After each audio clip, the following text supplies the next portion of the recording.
Bonjour à tous, bienvenue aux entrevues du Portail Zen. Aujourd'hui, c'est une entrevue dans le cadre du Salon du livre de Montréal. Aux éditions Le Dauphin Blanc, je rencontre avec moi Samantha Lanrivain, qui est psychothérapeute, coach, artiste peintre de mandala. C'est bien ça, Samantha? Bienvenue. Bienvenue, merci Suzy. Oui, c'est exactement ça. Parfait. Alors, je suis très heureuse de te rencontrer, Samantha, parce que nous, on devait se voir une première fois. Finalement, ton livre, c'était édité par toi-même, c'est ça? Oui, je l'ai auto-édité en premier, il y a 2 ans à peu près. Et là, les copies étaient vraiment terminées d'être distribuées. Puis là, le Dauphin Blanc, ils t'ont approché pour l'histoire, qui est en fait une histoire en lien avec les anges, qui a beaucoup plu à Marie-Chantal Martineau, qui est l'illustratrice de ta couverture de livre. Oui, c'est ça. Alors déjà, c'est un livre qui fait du bien au cœur et à l'âme. C'est un livre qui est très simple, qui est facile d'accès pour toutes les personnes, qu'elles soient ou non sur un chemin de développement personnel ou un chemin spirituel. C'est un livre qui parle du processus du deuil, comment, quand on a perdu un être cher, on peut se reconstruire, comment est-ce qu'on peut accepter d'aimer à nouveau ou de se laisser aimer.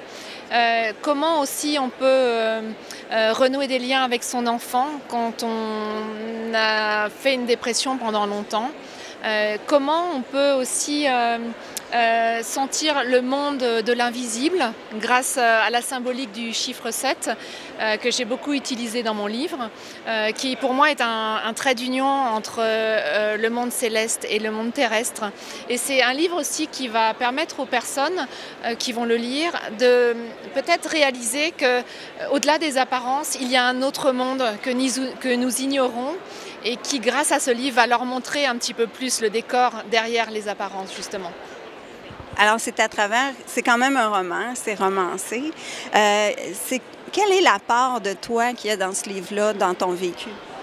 Alors, il y a un drame au début du livre qui ne m'est pas arrivé, mais sinon, tout le reste du livre, ça parle un peu de mon histoire et de l'enseignement que j'ai reçu pendant toutes ces années, puisque ça fait 25 ans que je fais du développement personnel.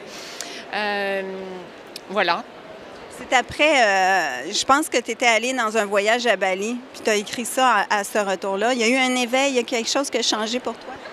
Alors je savais depuis toute petite que je voulais écrire un livre parce que je voulais vraiment aider le maximum de gens. Comme je suis psychothérapeute, je fais des séances en individuel, mais je sentais dans mon cœur que ce n'était pas suffisant, qu'il fallait vraiment que je sème des graines dans le monde. Et c'est aussi pour ça que j'ai choisi de venir au Québec pour être publiée. Voilà, ça me tenait vraiment à cœur de pouvoir diffuser largement tous les messages du livre. Est-ce que jusqu'à maintenant, tu as eu des retours, tu as des gens qui t'ont contacté?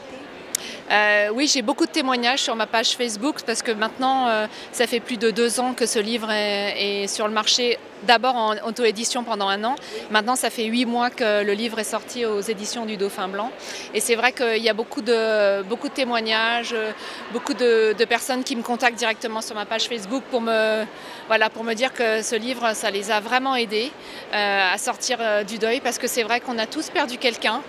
Et que c'est souvent très difficile la période qui suit. Parfois, on peut avoir envie de mourir. Et voilà, c'est aussi un livre qui est porteur de messages d'espoir pour dire aux gens, voilà, il y a un processus à traverser. Dans le deuil, ça ne se fait pas comme ça en 6 mois. Et au bout du tunnel, il peut y avoir la lumière et on peut retrouver la foi et l'espoir, même après un deuil. Alors, c'est une belle histoire d'amour, c'est une belle histoire entre mère et fille, c'est une belle histoire d'ange, mais aussi il y a de l'humour. Il y a une chose qui m'a vraiment fait rire, c'est comment les anges sont dans ton livre, parce que souvent on voit les anges très solennels, alors que c'est pas le cas dans ton livre, non? Oui, c'est vrai qu'ils m'ont beaucoup fait rire quand j'ai écrit, parce qu'ils me soufflaient certaines répliques à l'oreille. Et ils vont intervenir dans les rêves de mon héroïne la nuit pour lui faire vivre des expériences, on va dire, un peu initiatiques, voire parfois spirituelles. Et à son réveil, elle va faire les liens avec ce qu'elle vit dans la réalité. Et c'est vrai que c'est des petits malins. Voilà. C'était aussi une façon de dédramatiser la situation parce que déjà perdre quelqu'un c'est suffisamment difficile, mais c'est comment on peut mettre de la légèreté, de la douceur dans ces moments-là. Et c'est vrai que ces anges vont apporter beaucoup de bienveillance et de compassion et de soutien à cette femme et à sa petite fille qui, bon, elle, je vous raconte pas tout parce que je vous laisse quand même le plaisir de découvrir. C'est vrai que ça parle de la relation mère-fille. Ça montre aussi qu'il n'y a pas de parents parfaits et que nous, les parents, on fait ce qu'on peut avec nos enfants et que voilà, ça montre aussi que les enfants ont des ressources et que voilà, et on peut quand même s'en sortir. Mais ça parle aussi vraiment de cette relation mère-fille, de pardon.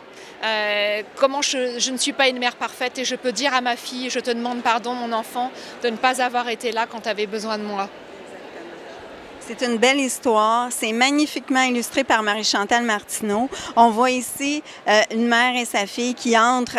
C'est une boutique de fleurs dans l'histoire, dans un décor mauve. C'est magnifique. Donc, c'est un livre Au cœur des anges aux éditions Le Dauphin Blanc. Je vous remercie. Merci beaucoup, Samantha. Merci, Suzy. Et à très bientôt.